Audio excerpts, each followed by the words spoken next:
The session 4 is on applications of clinical pharmacology to support demonstrations of efficacy.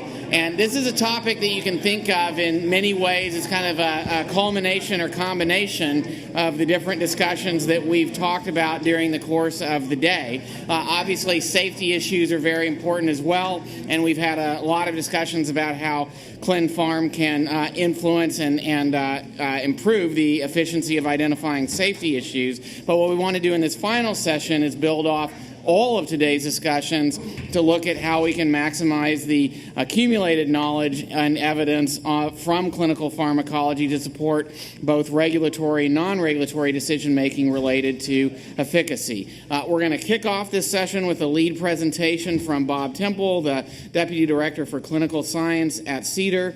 After Bob's presentation, we're going to hear additional perspectives from Jack Cook, Vice President of Clinical Pharmacology at Pfizer, Steve Ryder, Vice President and Chief Development Officer at Alexion, Carl Peck, adjunct professor now in the Center for Drug Development Science in the Department of Bioengineering and Therapeutic Sciences at the Schools of Pharmacy and Medicine at UCSF, Alistair Breckenridge, partner now at NDA Partners, and Izam Zaineh, the Director of the Office of Clinical Pharm at Cedar. So, Bob, we'll start with your presentation. Thank you. Okay, whether, as other people have said, whether it's going to be possible to say anything much new remains to be seen. In any event, what I wanted to talk about was two main things. One was how clinical pharmacology, in its broadest sense, referring to blood levels, biomarkers, all those things, as well as PK/PD findings, can help us choose doses and the patients suitable for study. And then a second, somewhat separate point is whether and how some kinds of pharmacologic evidence or exposure-response information can provide the confirmatory evidence that would support reliance on a single trial. That's something everybody is obviously hysterically interested in. This is a little bit of history. I'll try to go through this fairly fast. There's just a long history of inadequate dose finding having serious consequences. And in some cases, in the past at least, this represented failure to even look at dose response. But more recently, when people did know about it, they haven't always paid attention. Classic case, I'm not going to dwell on this too much, is thiazide diuretics, which were dosed at 100 milligrams, whether it was chlorthalidone or hydrochlorothiazide. That was way too high. And in 1978, the first time, I have to tell you, that we ever saw a randomized fixed-dose dose-response study, we saw two of them that showed that chlorthalidone at 25 milligrams had the full effect, and that people were dosing fourfold with severe consequences. At the time, 1/3 of all gout was due to people being on diuretics because the drugs raise uric acid.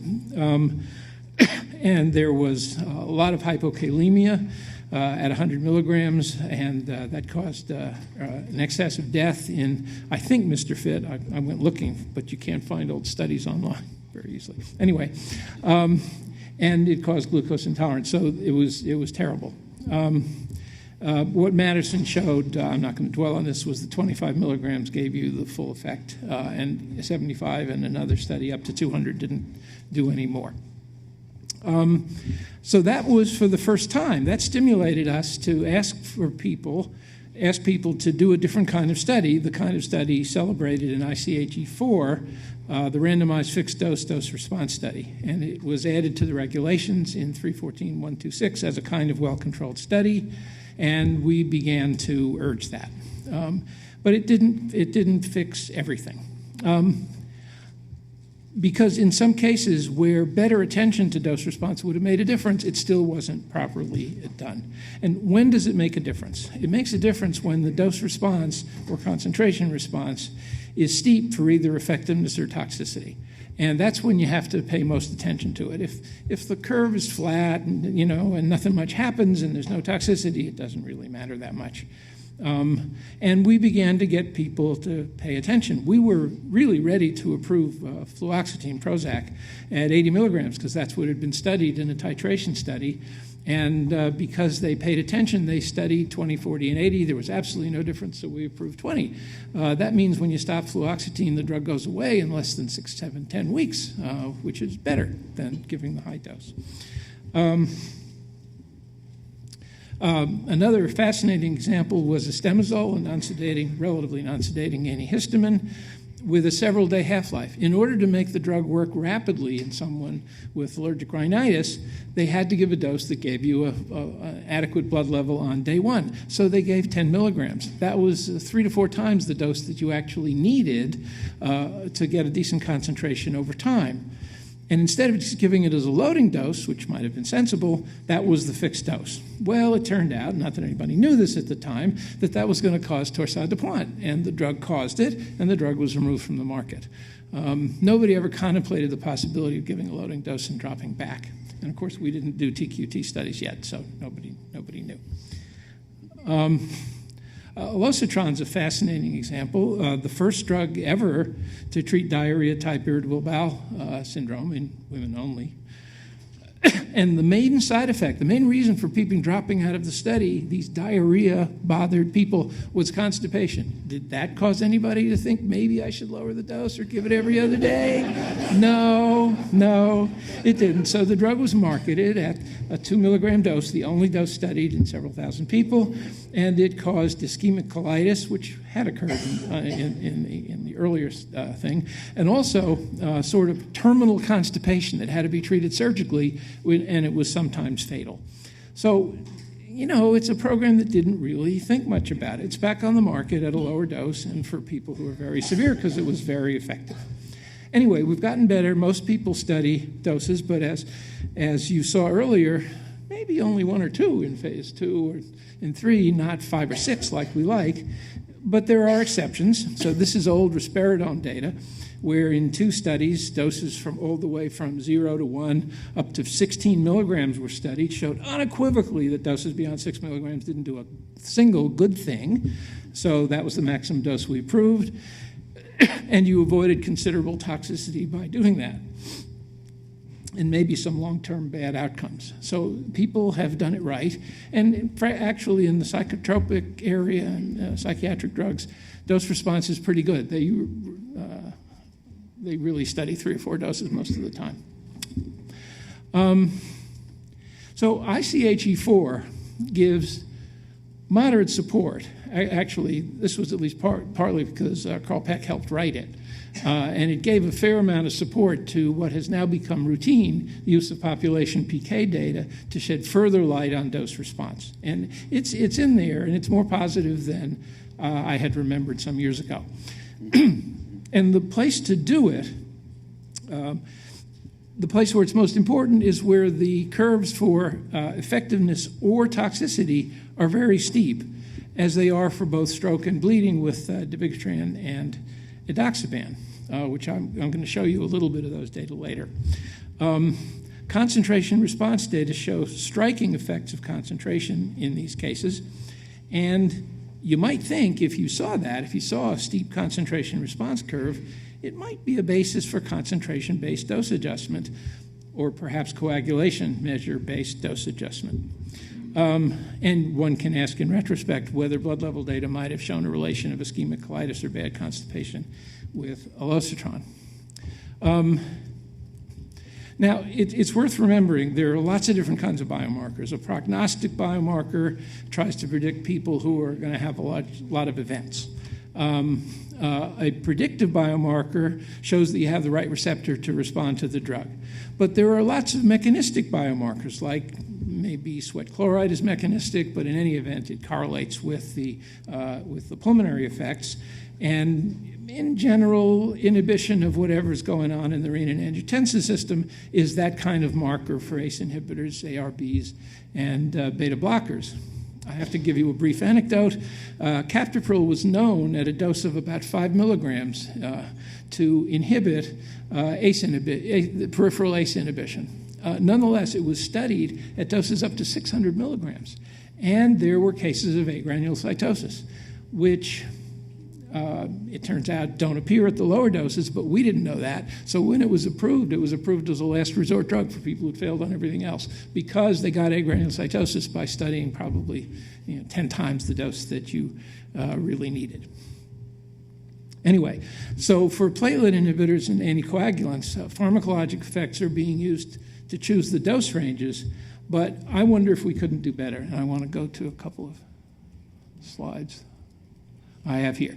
Just a reminder, this is information about Coumadin. We know that for Coumadin, this shows intracranial bleeding. That's the curve going up, but it's the same for overall bleeding. That there's a dose range, roughly the INR of roughly 2 to 3.5, where things are optimal. You don't get strokes, they don't go up, and you don't get much bleeding. You get a little bleeding, but you don't get much.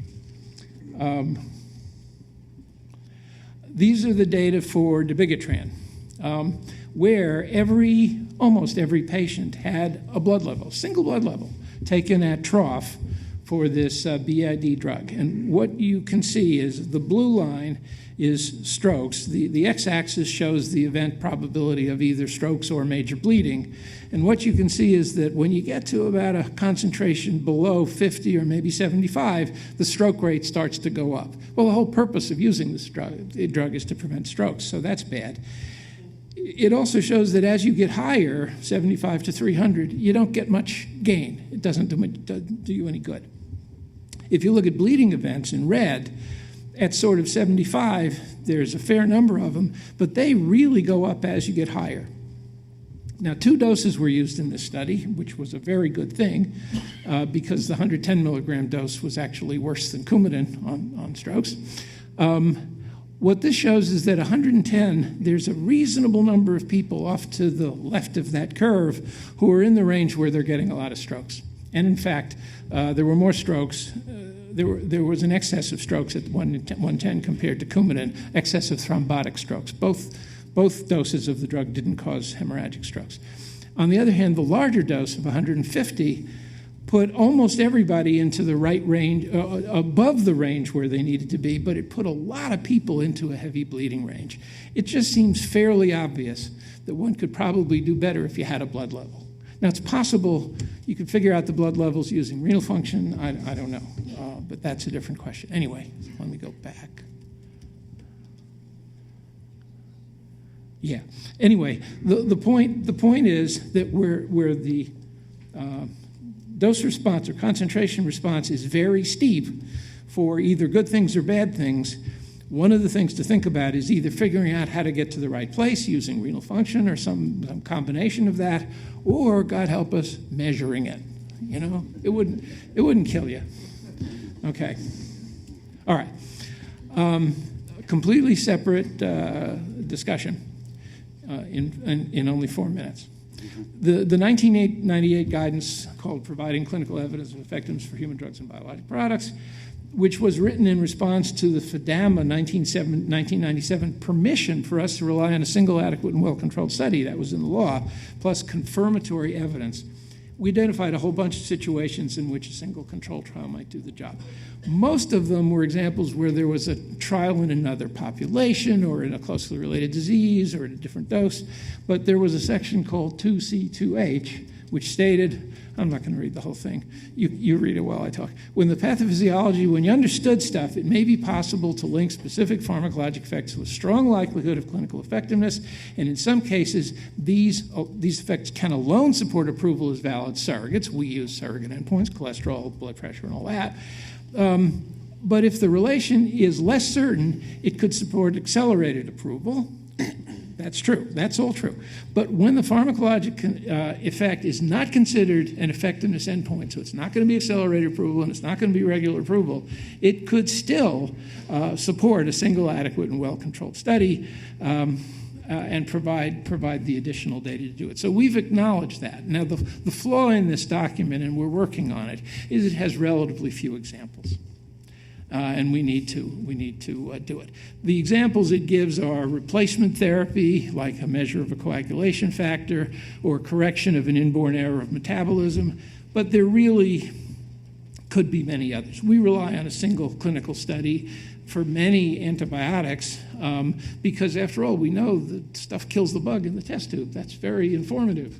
And I think as we gain more experience with drugs for cystic fibrosis, probably we're already doing that, we're helping support a single study with effects on sweat chloride. So these are going to grow, and we need to expand that document. Mechanistic, as I said, mechanistic markers can be surrogate endpoints and the basis for approval, but in this case, the one I'm talking about now, the burden is less because there is a well-controlled study, but only one.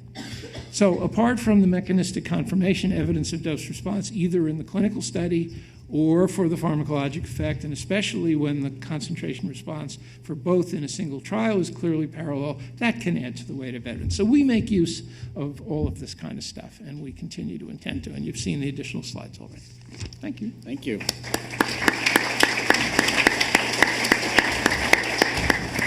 Thanks, Bob. Next up is Jack Cook. Please step. Thank you.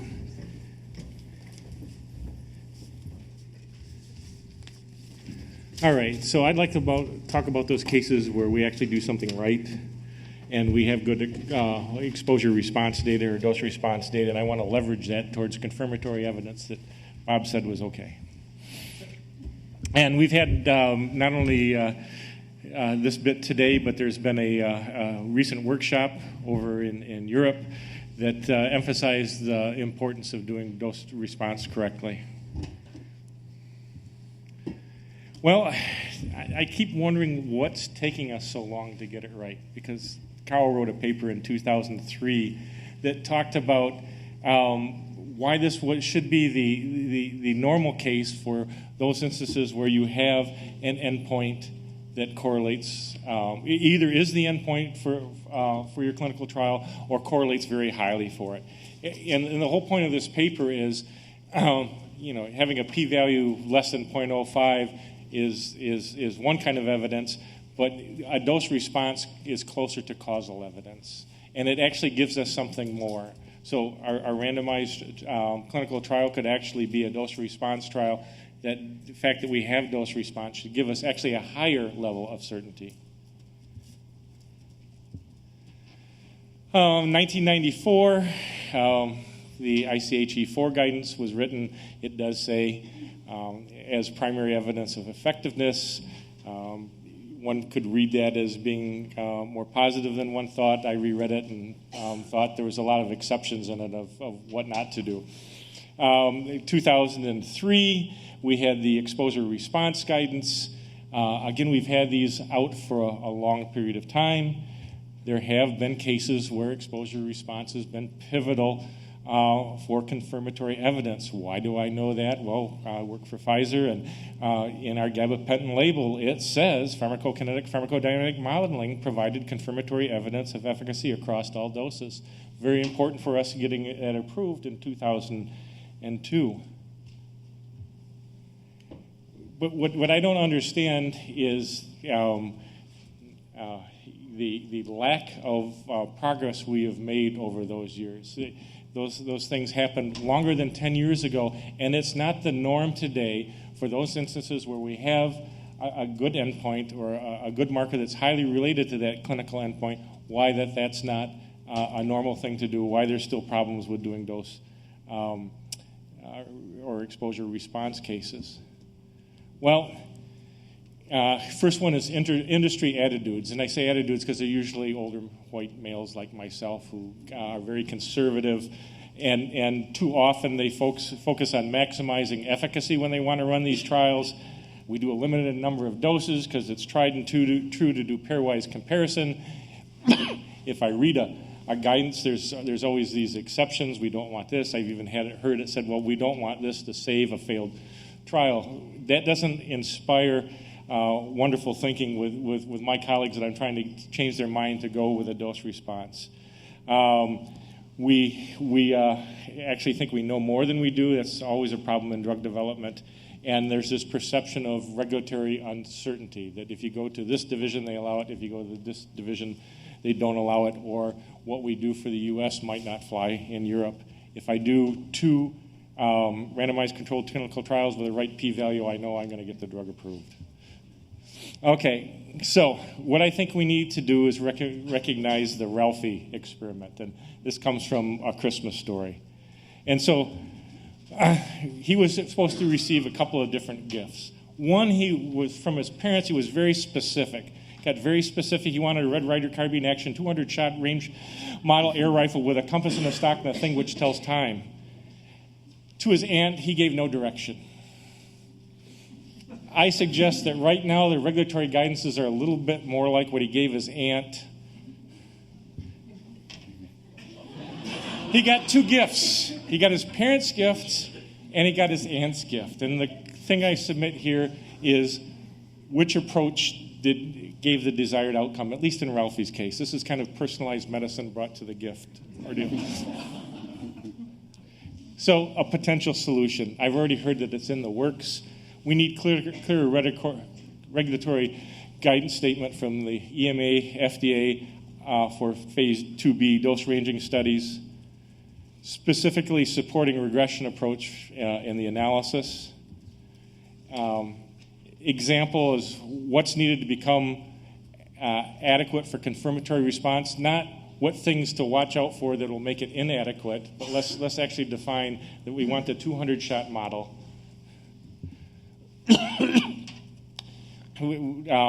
More support for estimation approach to traditional confirmatory analysis for phase 3 regulatory decisions, and a concerted effort regulatory guidance that can be broadly influence the whole industry. So regulators have this power to help. It also gives me the power within industry to help influence industry. So we need to generate further discussion and recommendations for next steps. What was done between 1994 and 2003 has not had the desired impact. We have had a failure to communicate. With that, I thank you very much. Thank you.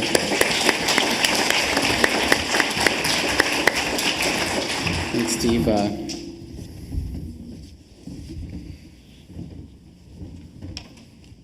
Thank you, and appreciate the opportunity to visit with you this afternoon. Page down. It's the other set of arrows. Yeah. This one. Yep. Yeah. Yeah. To the. No, bottom row. That one. Thank you. Technically challenged.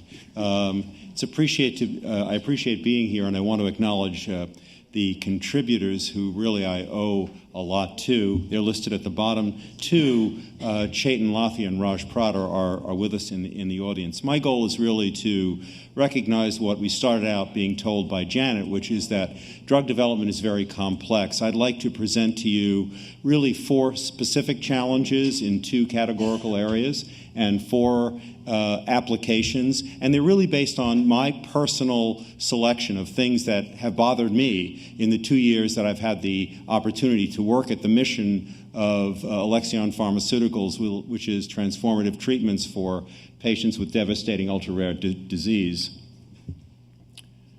We are employees, everyone that you saw on the list. So this is the first set of challenges here, and a couple of comments I think are helpful. The first is, this is not a comparative statement, so I don't mean by this that non-rare diseases are always well understood and well researched. Sometimes, and some rare, ultra-rare diseases are well researched. I think Jim Sullivan told us one example of where cystic fibrosis, quite a bit of work has been done. But most of the 7,000 rare diseases are just small little paragraphs in textbooks, 1 or 2 sentences, and there's an awful lot not known. And this lack of knowledge really extends into the preclinical and the clinical zone. In the preclinical zone, it's a desperate need to have good animal models, whether that's from knock-in, knock-out, or whether it's inbred models. We really have to look at these models very carefully. Jim again told us that there are thousands of genomic variants for the cystic fibrosis CTFR1, and about circa 150, I believe, of these are actually pathogenic. That follows through with other diseases, hypophosphatasia.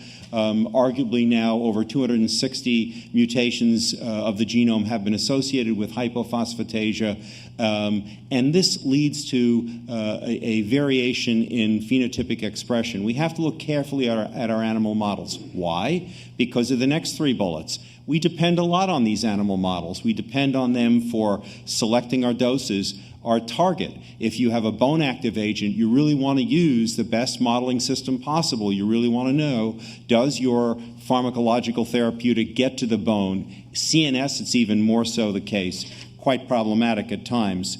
This extends across preclinical efficacy and safety. All of it's important. The next action down is, I cannot overemphasize, it's impossible, understanding the clinical disease.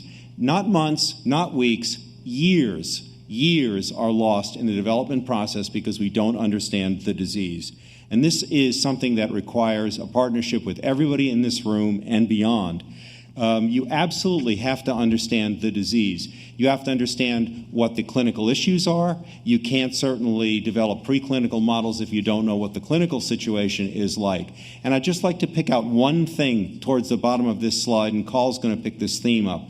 How do you use an analytical approach like Bayesian, which we are using? In fact, we've had discussions with DGIEP very successfully, I think, and they've been very helpful, of using a Bayesian approach. How do you do that without development of a scientifically well-founded objective performance criteria, or OPC? Carries across the board. Extremely important, all of these issues. And these are pre-competitive. There's something that everyone in this room really should be concerned about.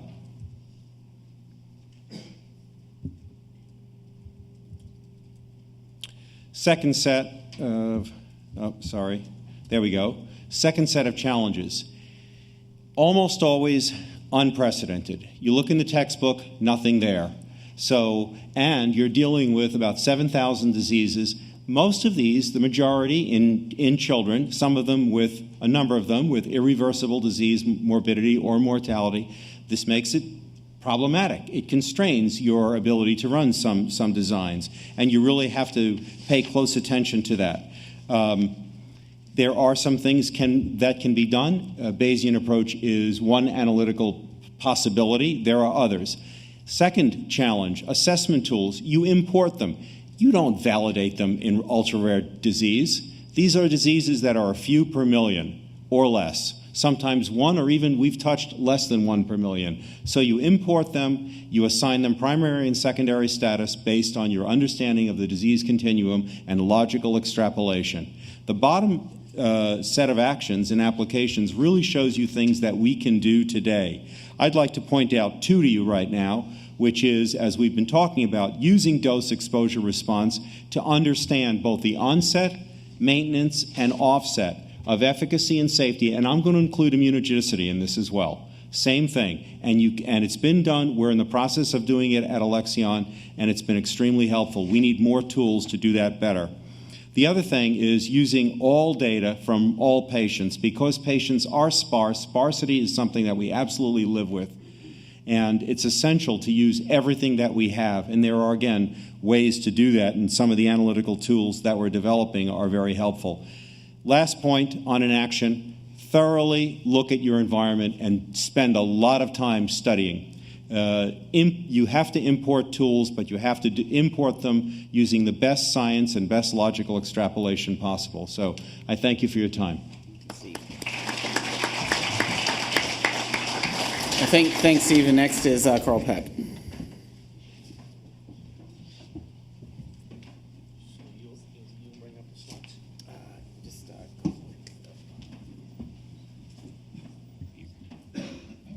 Okay, and then right? Yeah, that one. Yeah, okay. So, Mark, I want to thank you for this celebration of clinical pharmacology. I must say, this certainly has come a long ways in 40 years and the 20-some years since I've been at FDA. Now, 7 minutes is a heck of a pressure cooker. I've got 10 slides. If I get through them and you understand what I've said, I'll be amazed. This is like to raise Bob's blood pressure, too. When you start talking about substantial evidence, that's pretty much the crown jewels of the Food and Drug Act that he is protecting all the time. So I want to raise a few points to consider concerning clinical pharmacology, Bayesian statistics and substantial evidence of effectiveness. This is my last slide and my second slide. So if I don't get to this last slide, try to remember this, or I'll bring it up on the way out. So I have 4 points. The first point I think we've pretty much agreed upon already, that randomized blinded clinical pharmacology, particularly the dose response, exposure response trials, can yield causal evidence of effectiveness. In fact, dose response is listed, I think, as one of the permissible controls in a randomized controlled trial. So, secondly, these data can inform probabilities and conditions that a drug is likely to be effective for its intended purpose. The probabilities I've just mentioned can be employed then in a combined Bayesian and frequentist statistical framework, and I'll define these roughly in a minute, to improve efficacy, efficiency and informativeness of demonstrating substantial evidence of effectiveness.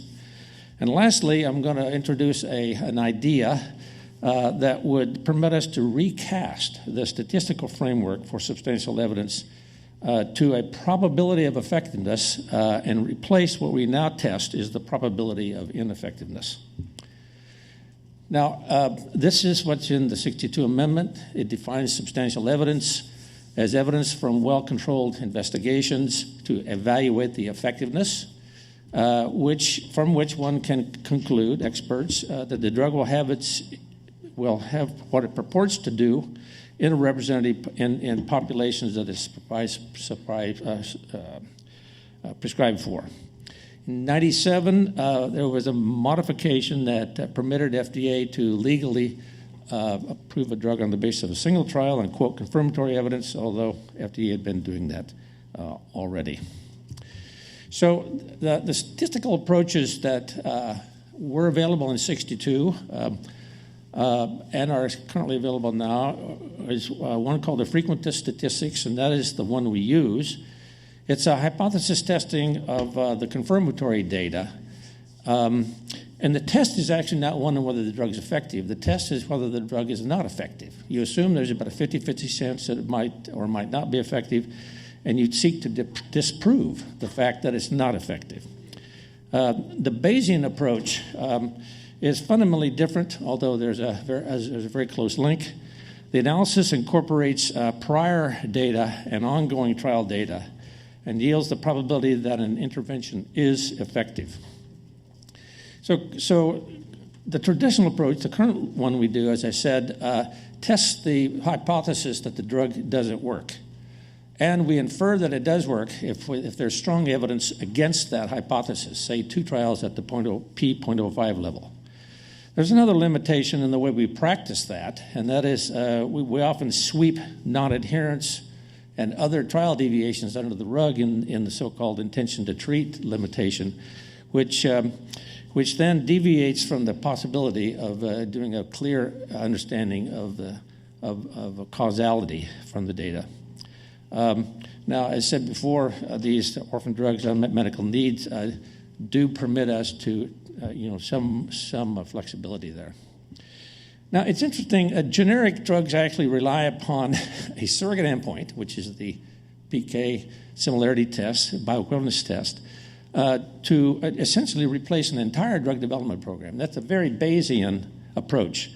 One clinical trial in normal volunteers affirms that the drug is effective, this generic version, and it's based upon the idea that there's a similarity of the exposure.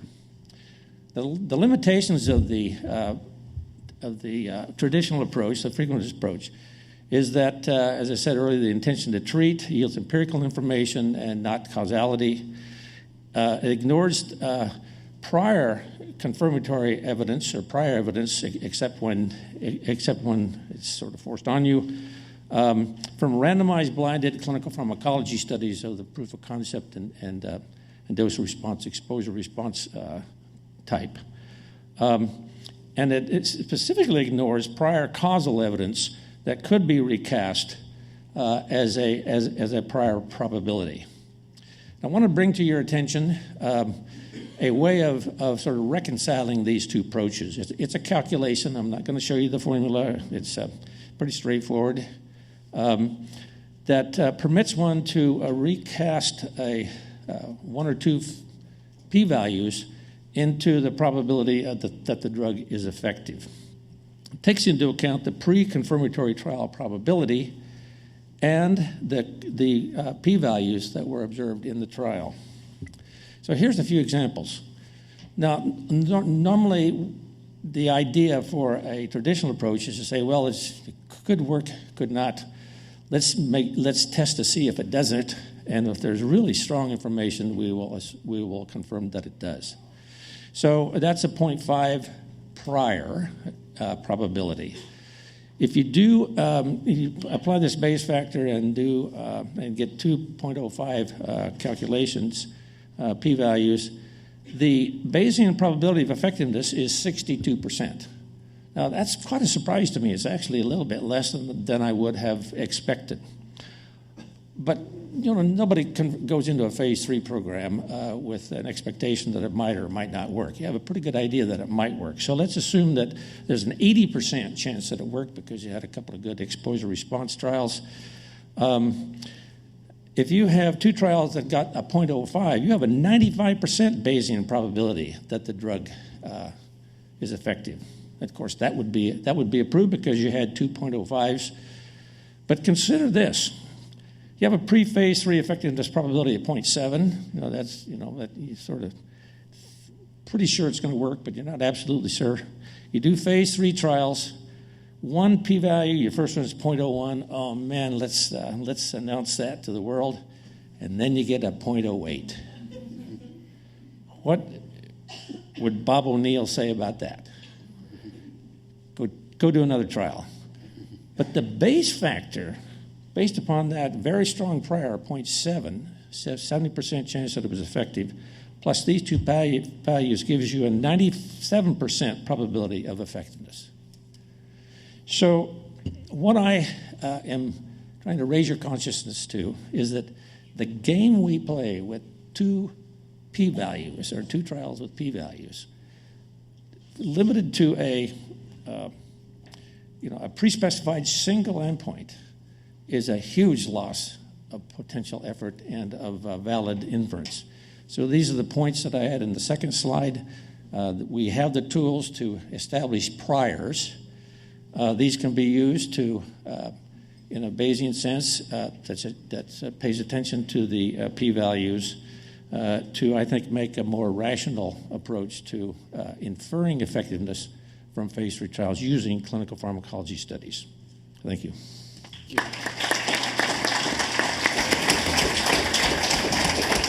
Thanks very much, Carl. Next is Alistair.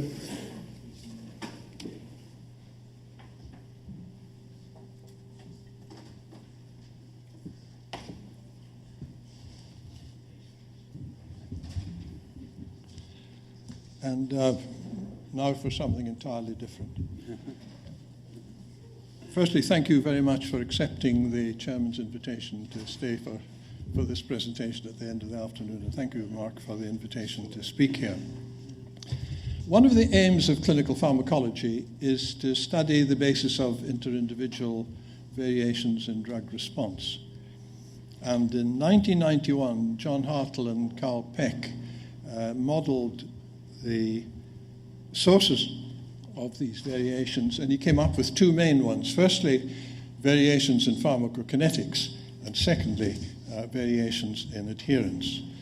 And this was done in ambulatory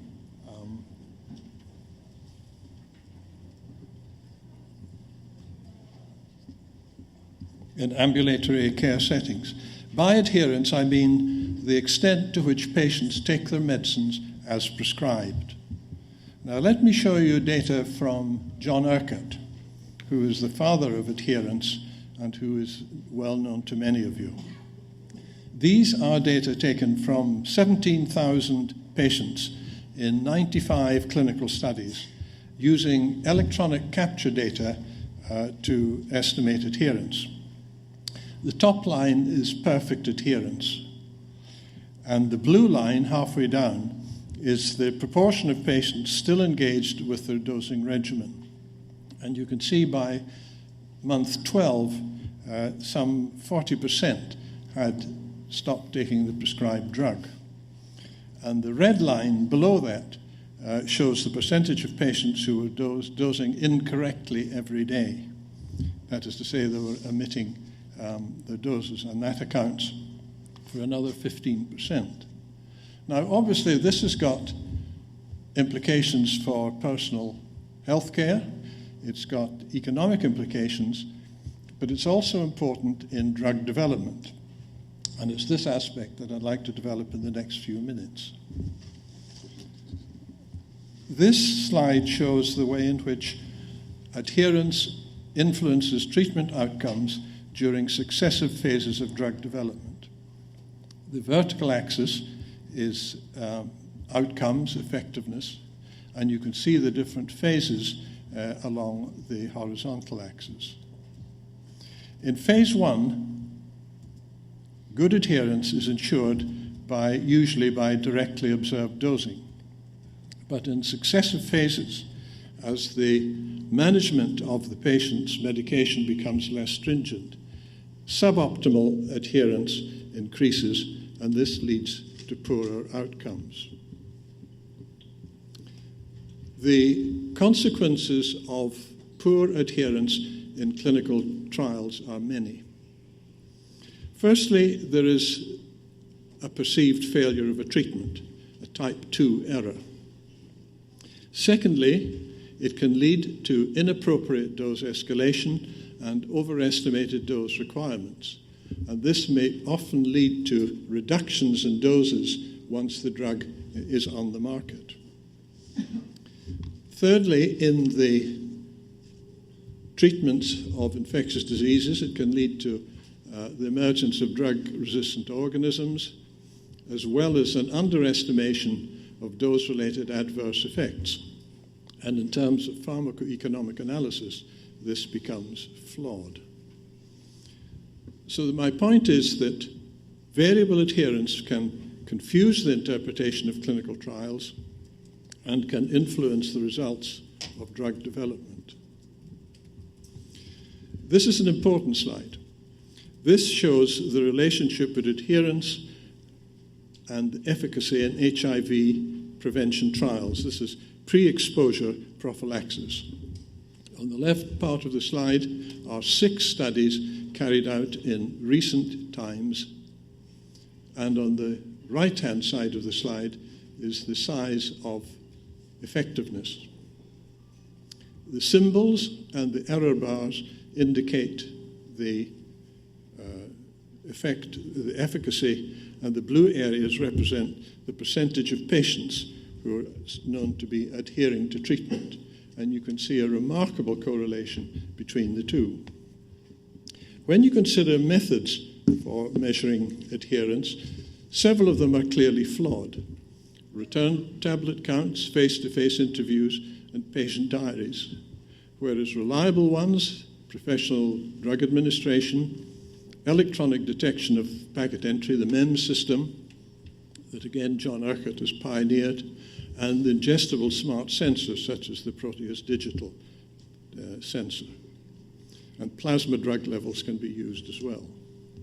The difference between these is shown very clearly in the study published in the New England Journal of Medicine earlier this year, the VOICE study, Vaginal and Oral Intervention to Prevent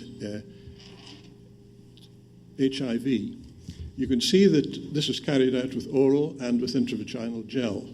Tablet counts and interviews suggested a high level of adherence, but the plasma drug levels were lower and the vaginal swab level was lower as well. Recently, there is very good evidence that certain diseases require strict adherence for efficacy. Firstly, there is the data from Mary Relling on acute lymphoblastic leukemia with 6-MP, where greater than 95% adherence is necessary to achieve cure. The same is true of treatment with imatinib for chronic myeloid leukemia, and old data on HIV disease treated with protease inhibitors, where greater than 95% adherence is important. So, Who benefits from good adherence? Well, firstly, drug developers. Stronger claims for efficacy, fewer trial participants, increased statistical power. Regulators would as well. Better dosing recommendations, and if ITT is used to analyze trials, then a combination with some method of assessing adherence is under serious discussion. And obviously, for patients, this results in more effective and safe treatment. This is not the place to talk about causes or treatment of non-adherence, so I will finish up with the words of the former Surgeon General of the United States: drugs don't work in patients who don't take them. Thank you.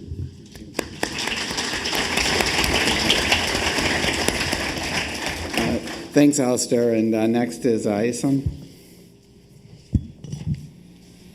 Well, on behalf of the Office of Clinical Pharmacology at FDA, I wanted to take 30 seconds to thank Morgan and Greg and Mark and the entire Brookings team for putting this together, as well as Tunde Bello and Marcel Hope from IQ Consortium, and then, of course, the FDA staff who did a lot of heavy lifting here: Daryl Abernathy, Tom Kalatsky, Vikram Sinha, Mike Pakinowski, Lei Zhang, Shomei Wang, and Chandra Sahajwala. So let me talk a bit about this evidence question. On the one hand, regulatory agencies are entirely risk-averse and as a result are suppressing remarkable innovation and even frugal opportunities to change medicine. That's Eric Topol in his book, The Creative Destruction of Medicine.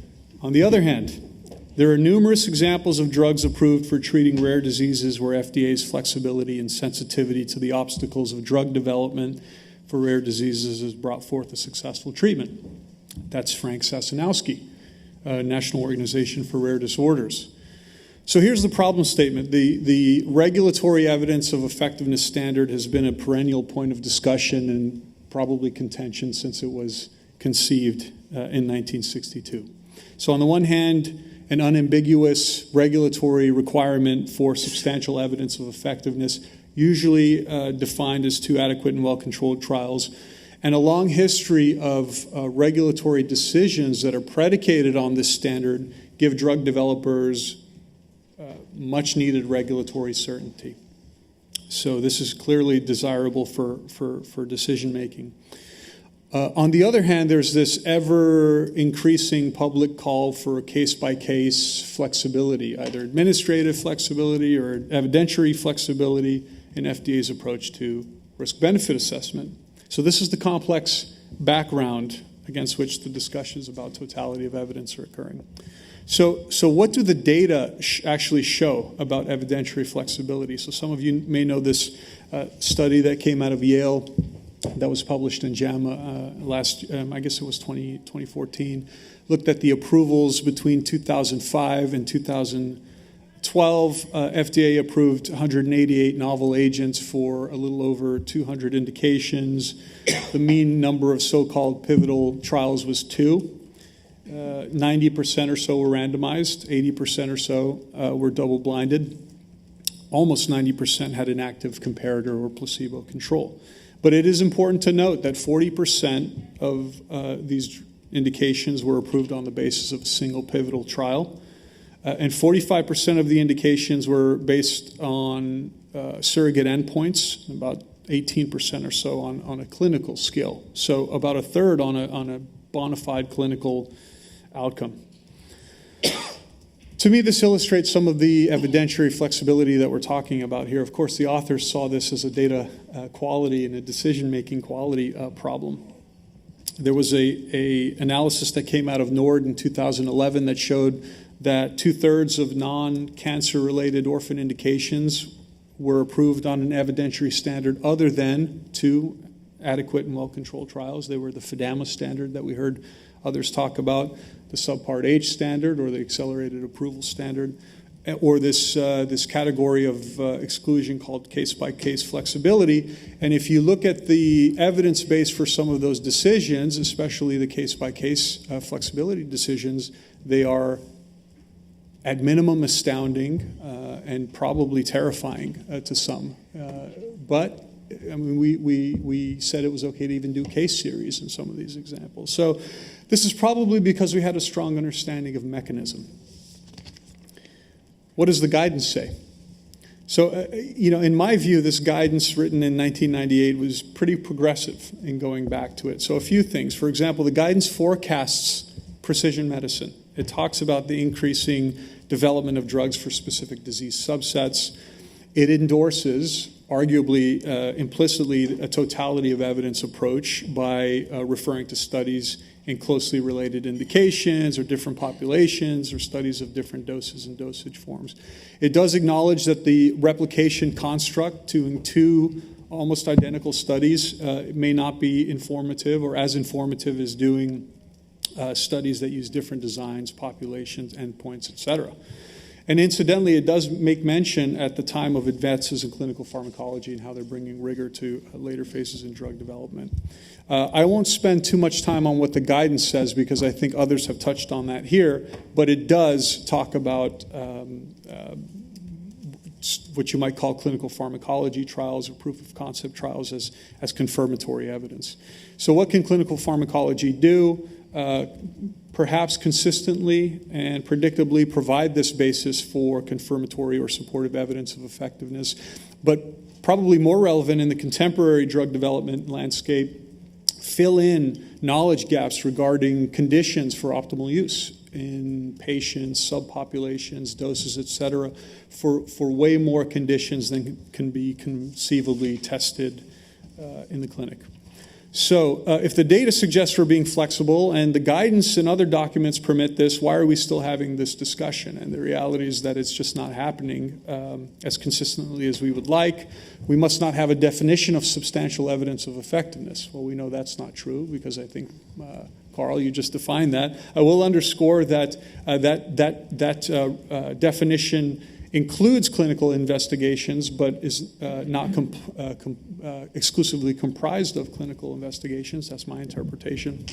And the experts that definition refers to are not called out by discipline, so I think this is a multidisciplinary task and I think an unrealized opportunity for clinical pharmacology. I will concede that definition is subjective. So it must be a lack of a paradigm. Well, we know that's not true because the paper that was referred to that Peck and Lou Shiner and Don Rubin published talks about the randomized phase 2 dose response, but we oversimplify that because that rubric calls for learning elements, right, that we don't routinely see in phase 2 development. These include time course of exposures and time course of responses and matching the two. And of course, the elephant in the room are the pharmacologically relevant biomarkers. There is no, in my mind, adopted rubric for persuasive biomarker. So if there's a paradigm and there's a definition and the guidance says we can do it, what do we need to focus on next? Again, a definition of a persuasive mechanistic biomarker needs some attention. Education. I frankly don't think that there's a full appreciation for how nuanced the evidence guidance is, either internally at the FDA and externally in the drug development community. Terminology, I hate to focus on that, but I think is a big deal. Things like confirmatory evidence, learn and confirm, exploratory, which is grown to become a pejorative in some contexts. And these are things that artificially divide drug development into sort of silos as opposed to a more holistic decision-making enterprise. We do worry a bit about mechanistic or supportive evidence that's submitted to us because we don't know if these are, to borrow a term, random highs or false positives that corroborate a particular position. So some best practices need to be worked out there. And of course, the technical and judgment issues that were referred to by Carl in that 2003 paper, I think are necessary to work out. So can I take 30 seconds just to run through this opportunities list? PK-based extrapolation, I think we need to focus more on that. We do it for bioequivalence. We do it for modified releases. We do it for pediatrics. We could probably do it more.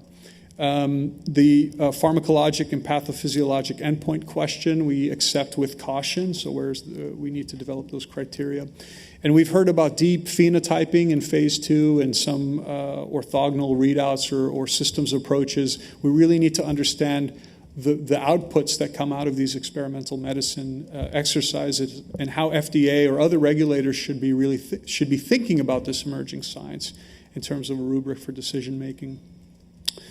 I think I'll stop there and leave some time for discussion. Thanks. Thank you.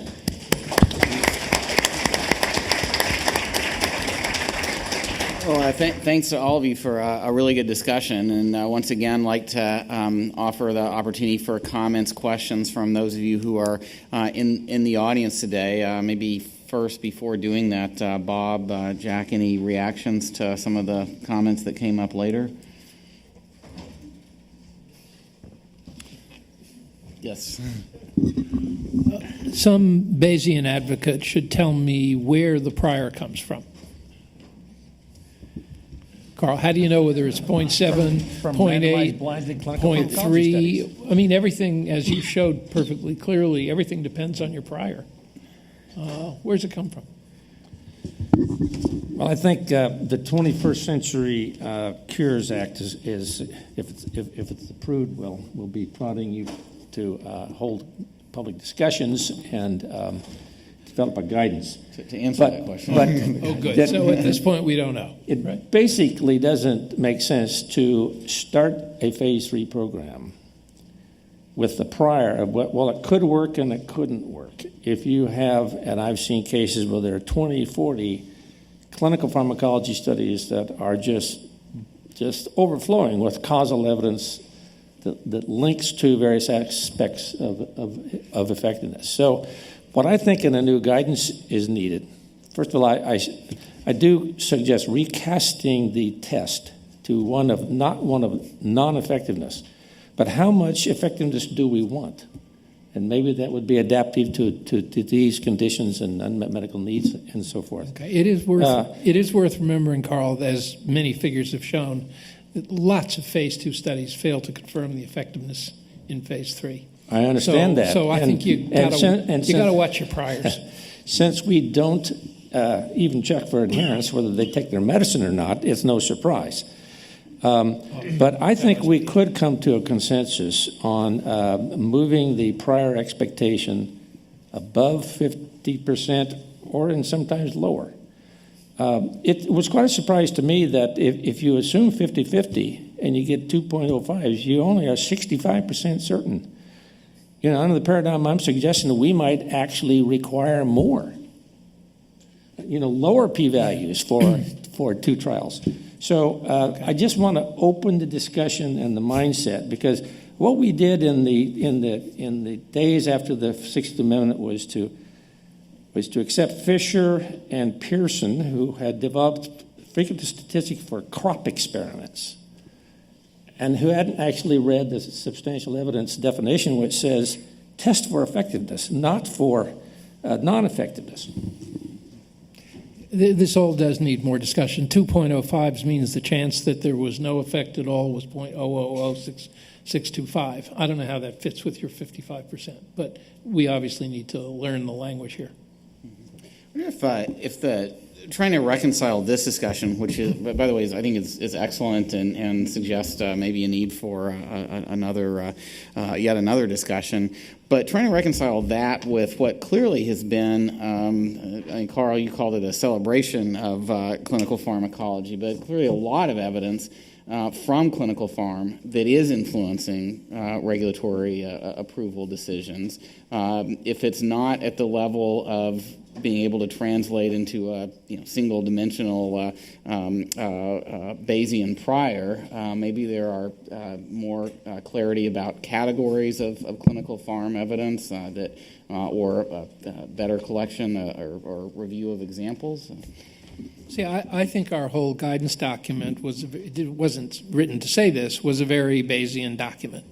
What it said was there are a whole bunch of things that can make you feel reasonably confident in the results of a single study being much less than the perceived requirement. So it didn't get into what the probabilities were or anything like that, but it said, if you have studies in closely related diseases, you have studied in other populations, it didn't say this, but we would say it now, if drugs of a similar pharmacology had an effect, that could count. We'll get that into the next version.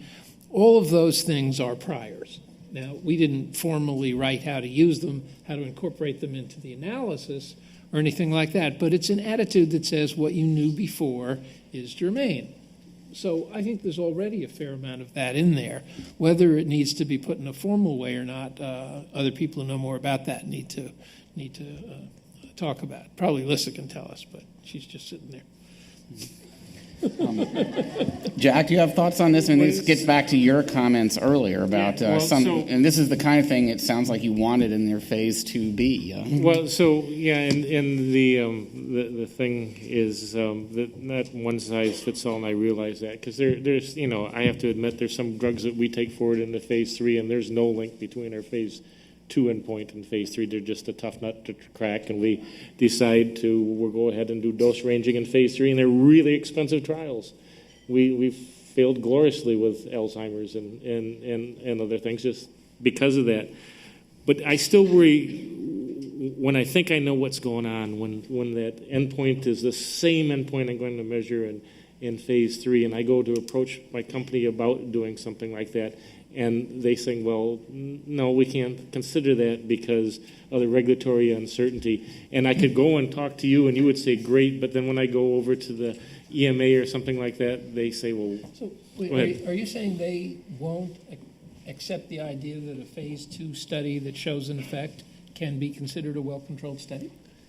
They probably grant that it can be. They're just uncertain at the time when they send that in whether there's going to be any agreement.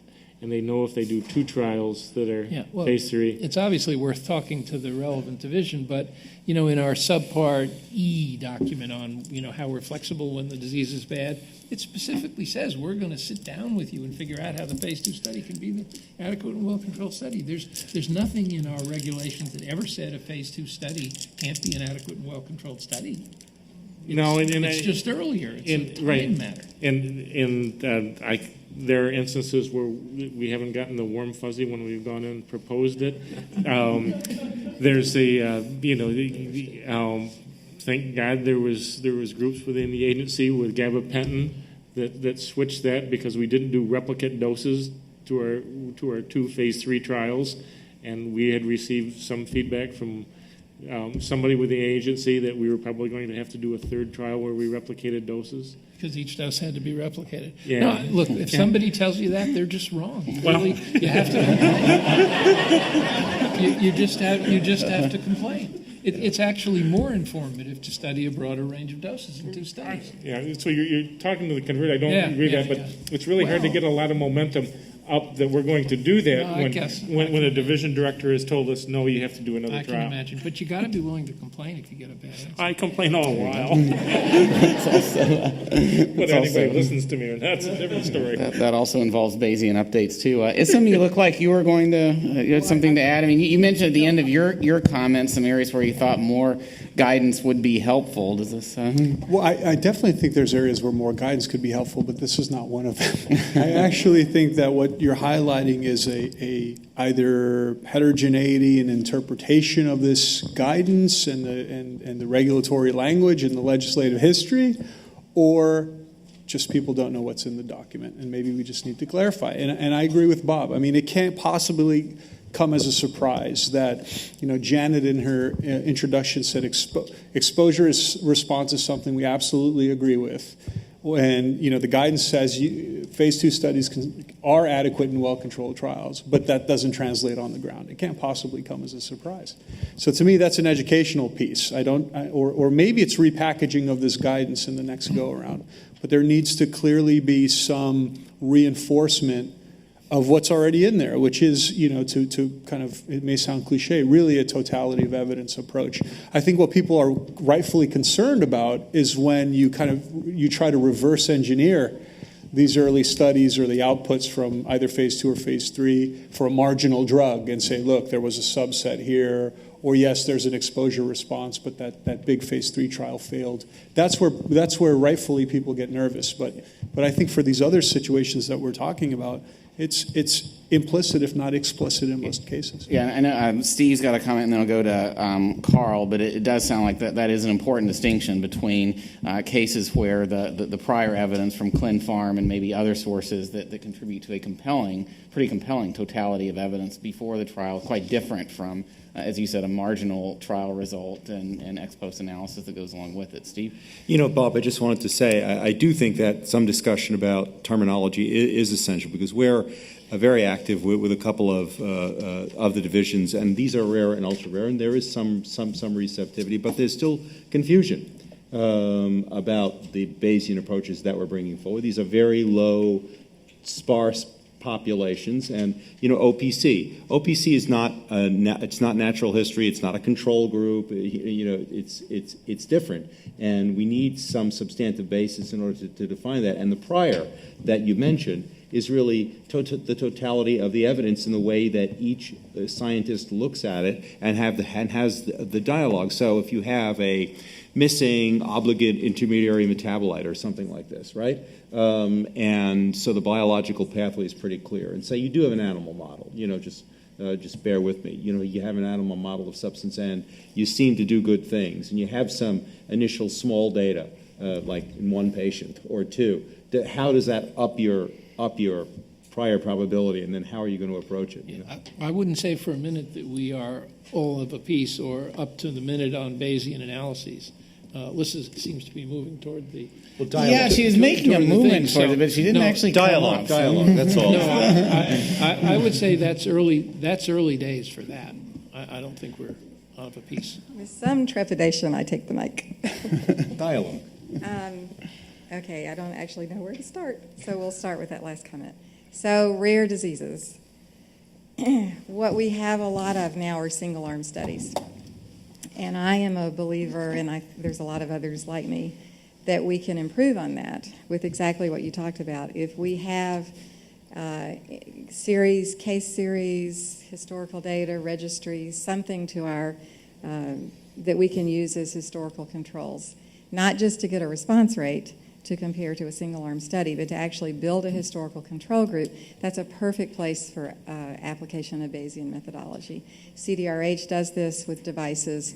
I think it can be done with drugs, and we've been pushing it. We've seen some submissions from sponsors come in with rare cancers, for example, where they've accumulated case series to come up with a control group. And the reason it's important to get the control data, the patient-level data, is you can then match on covariates with propensity scores or some other method. So you can use a Bayesian analysis. You're bringing in the data from the historical control group, and you do get what others, Carl in particular, like, which is the probability that the drug works. And, that's one place. If you want to talk about Bayes in general, the other obvious place to do, there's about 3 other places where it makes perfect sense. One, and Bob Temple might jump at me, but one is non-inferiority studies, because you already are using historical data to get your margin. So it's just a natural flow into a Bayesian study, and we published a paper from the Office of Biostatistics on that.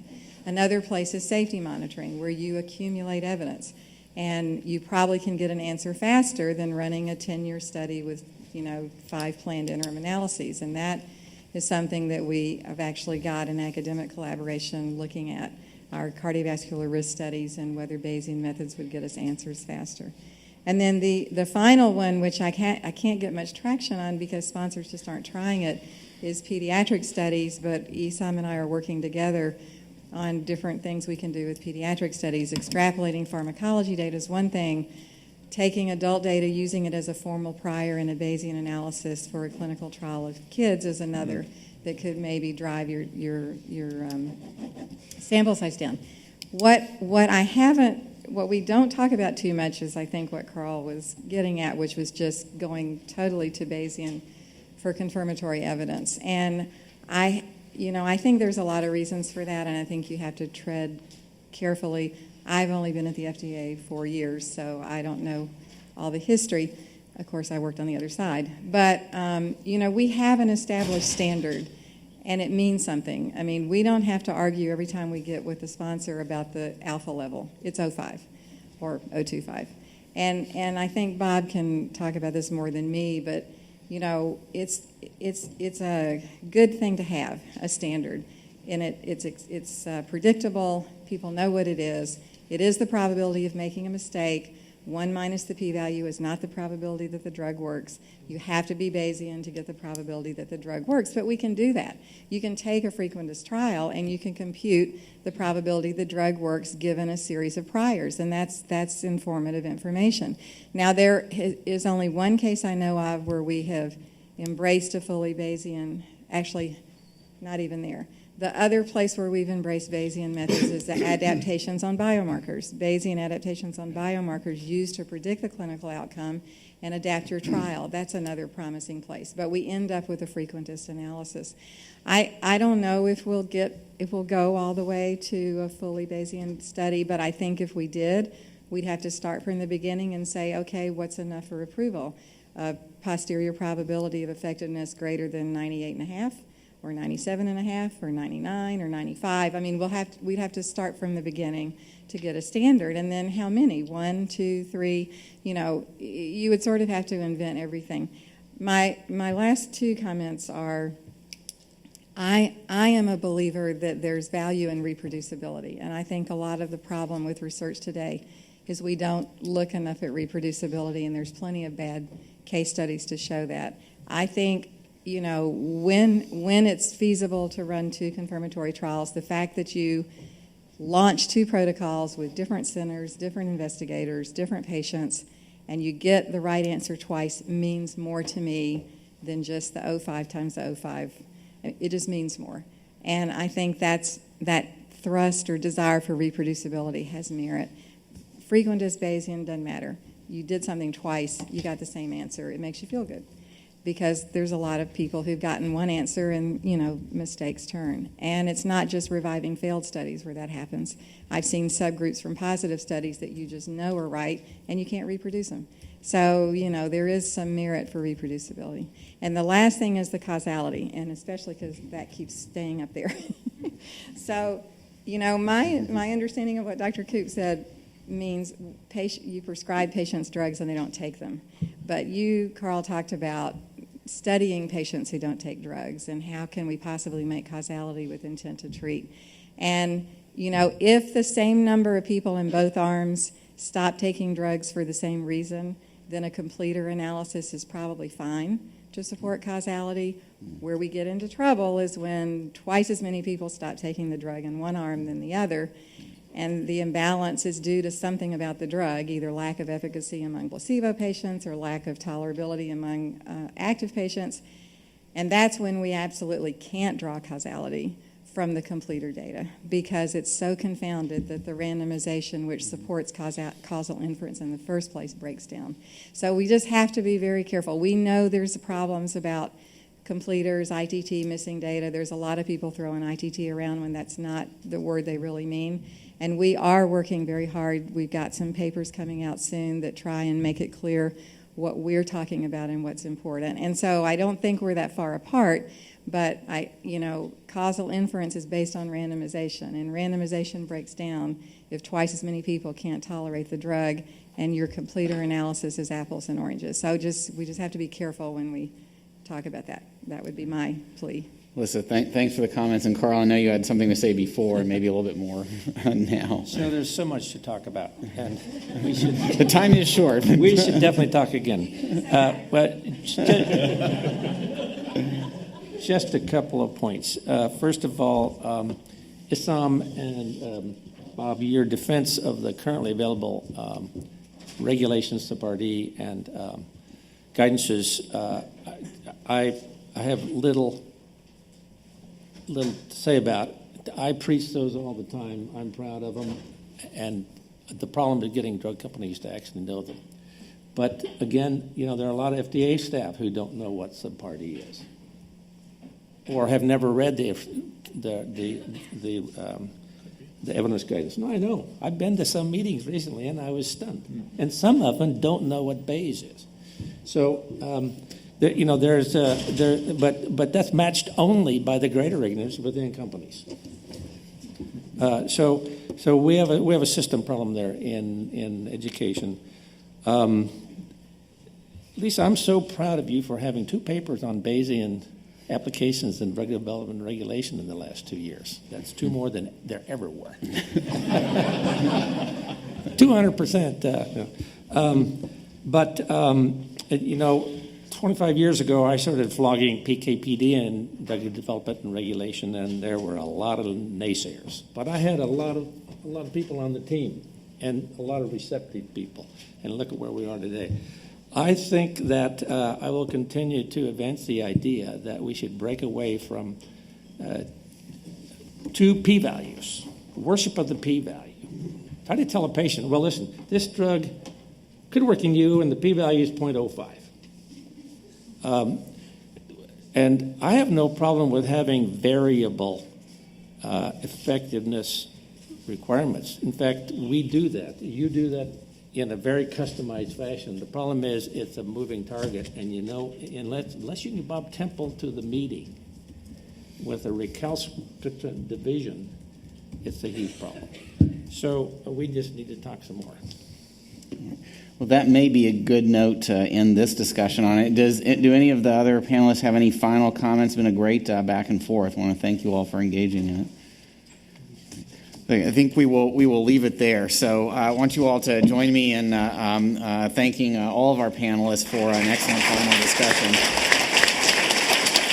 And if you all will just bear with me for a minute before getting up, we're going to wrap up quickly. I want to add my thanks to all of you for being here today. You know, we covered an enormous range of issues related to clinical pharmacology, and I think as Carl and others have highlighted, it really is impressive how much is going on in all of these areas. But as we've also talked about, including on this last panel, there are obviously still some issues to resolve in terms of bringing together ClinPharm with trial design and the other issues that we've discussed today, dosing and so forth, to get that optimal totality of clinical evidence and to make the development process more efficient and predictable. So more to come, and I know many of the people who have been here today are planning on doing some further work in this area. As Carl mentioned, this is an area where there's a lot of policy interest as well, and as Lissa, who is, I guess, now specializing in Bayesian statistics,